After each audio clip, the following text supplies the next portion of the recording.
Well, hello. How's everybody doing? Okay, I guess. I've completed some models, so I have a few more videos to go through. Newest one, and this is kind of a surprise one for me, was the Mirage 3C. Now they make three kits of these. They make this one, which has missiles on it. They have a Swiss one, and they have an early French one, like the first one that came out. A bit about this plane. The actual model, I apologize. And I'll try to go slower so you can see the details better. But I am going to start changing stuff with my videos here shortly, and I'll explain that towards the end. But here's the actual plane. Listed as 1/48 scale. I was very impressed by this one also. It went together fairly well. The detail on this is better than the pictures in the box. I mean, you have to build one. I didn't have one in Brickmania where I bought this. I actually was able to buy this in a store this time. So what I did was I bought it on a whim, thinking that it'd be, but actually it's nicer looking than pictures on it. This is an amazing plane. Let me share the booklet first. Sorry about that. The instructions are pretty good. Once again, on Cobi's, you have to, excuse me, follow suit and watch very carefully because there are similar parts. Otherwise, work pretty nice. The plane again. This plane was the first European-made Mach 2 fighter plane. Came out in 1960. This plane was used from like 1961 to 1988. It was flown by France, and I have some notes here because I had to go through them a little bit. Switzerland flew them, but the country that's most noted with this plane is the IDF in Israel. This was like their premier fighter plane in the 60s, and they used this plane to great effect against the Soviet aircraft that the Arab countries had, particularly the MiG-21. This plane was a much better dogfighter in terms of technical sophistication, avionics, and everything else, far superior to its Russian counterpart. And a piece of it just came off. I apologize. I was pressing too hard on one section, and I lost the part. Excuse me for 1 second.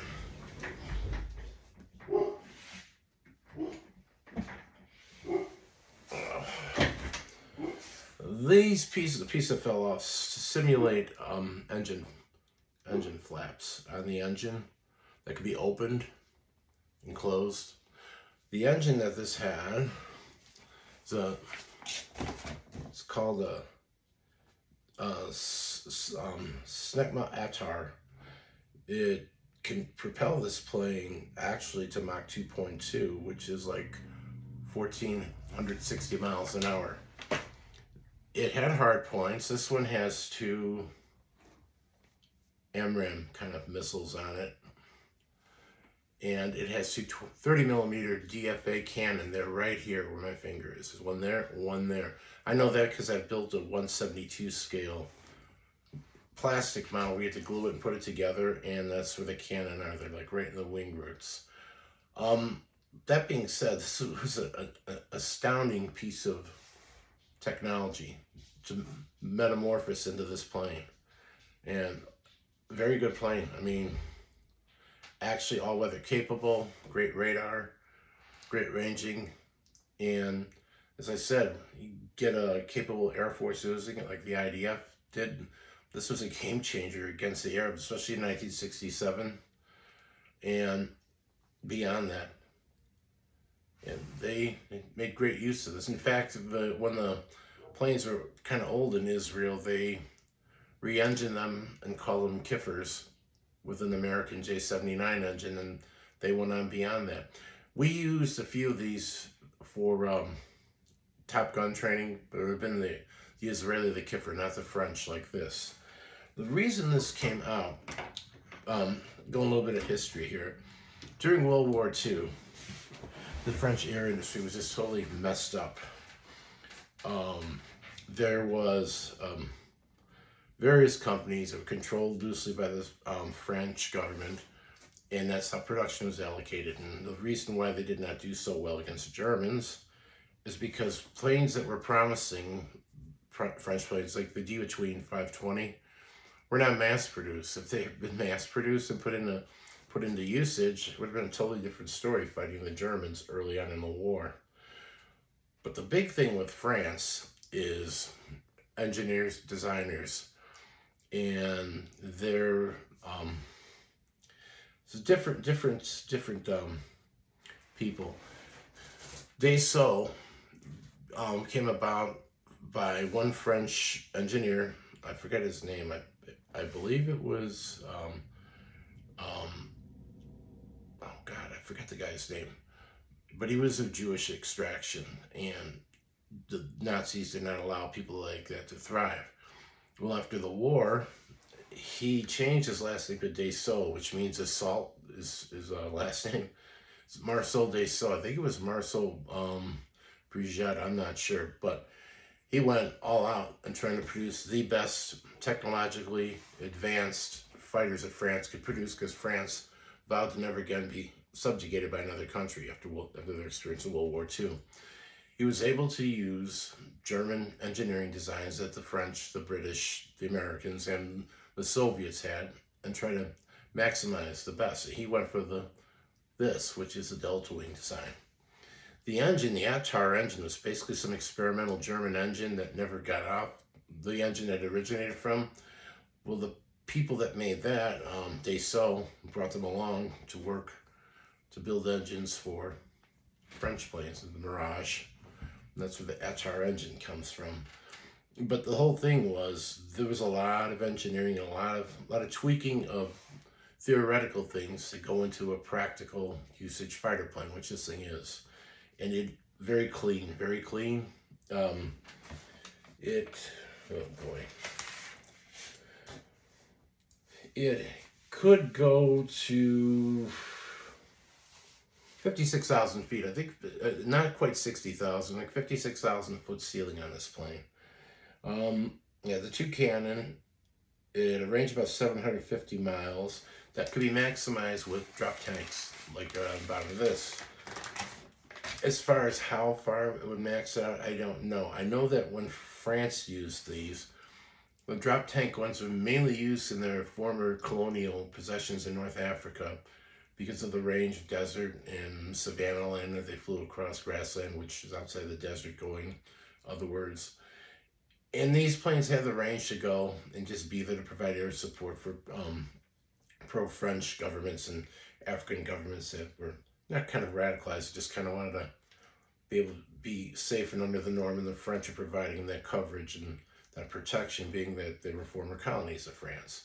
So this plane, the Mirage, played a big part in being able to give France a projection of air power over the former colonies, which are now independent countries, and kind of a way of helping them out once they get on their feet.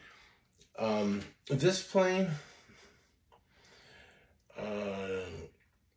Israel had, God, they had quite a few of these. I mean, I'm trying to look here in my notes. Oh, God.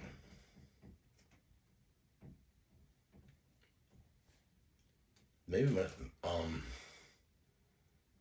I don't know, 60 or so. The French had 95 of these of the initial production that went into the French Air Force. And the thing that I like about this plane is the simplicity of it, but the simplicity is just part of the beauty of this plane, of what it can do. It did have a boost thing here where they could put a booster rocket to help it during takeoff. They had a lot of ordnance. You could put a few other hard points on the bottom, and that should do a pretty good job doing what you needed to do. But this plane is an important plane. It was in service till like 1988, and like I said, the Israelis made their own variants of this where they changed the engine and the avionics, adding American engines and Israeli electronics, and basically updated them. A lot of South American countries bought those. The Nesher was the one, and then the other one was the Kiffer. But this plane got superseded kind of by the Mirage F1, which was not a true Delta like this. Then the Mirage 2000, and eventually the Rafale, which we have today. But this plane would basically initiate the greatness of Dassault. They had planes out before this in the 1950s. They had the Mystery, and there's another plane that they had, but they all were kind of like steps, little kind of baby steps up to this. And once this baby came out, I mean, it was a game changer. The Soviets were afraid of it because it could go and give you a tough time out there. Here's the stand, basic Cobi stand, and I will show you what you could do if you want to take the landing gear off. It's capable. You can actually do it with this without messing the plane up. My son and I are trying to figure that out. Let me get this off real quick. You can display it without the landing gear. It's your choice, basically, kind of stuff. And there are flat pieces that'll go in to give it that simulation that doors are closed on it. But what I like about this plane, I mean, let me finish this, is there's nothing to break off. And if you take the landing gear off of it, it's a very sleek aircraft. Like I said, there are pieces that'll make this look like the doors are shut, and voila. The fuel tanks will come off if you choose to do so, revealing the hard points. And that's what I like. You could actually see the plane and what it has. You could, ones that were used for local service in France had extra hard points with extra missiles. The missiles that these would probably have would be Matra, Magic, which are French. They did have Sidewinders in some of them, and for the most part, though, most of the missiles were French-based missiles. And there you have it. As far as durability, like all Cobis, because they're brick, they are durable. If something snaps, like that part that came off earlier in the video, you could put it back on. You don't have to worry about gluing and repainting. That's actually a nice plane. The relevance of this plane, I mean, it's good enough. If it were modified, they could probably fly these over into Ukraine today if they needed to. It's still a tough plane, Mach 2.2. It's a fast aircraft, and it'll slug it out. It's very maneuverable. And here it is, the Mirage. Oh, excuse me again. The Mirage 3C in French military colors by Cobi. I will be having a lot more of these videos coming out, so sorry for the little pause in them, and hopefully I'll have another one up here quick, and talk to you later. Bye, and thanks again.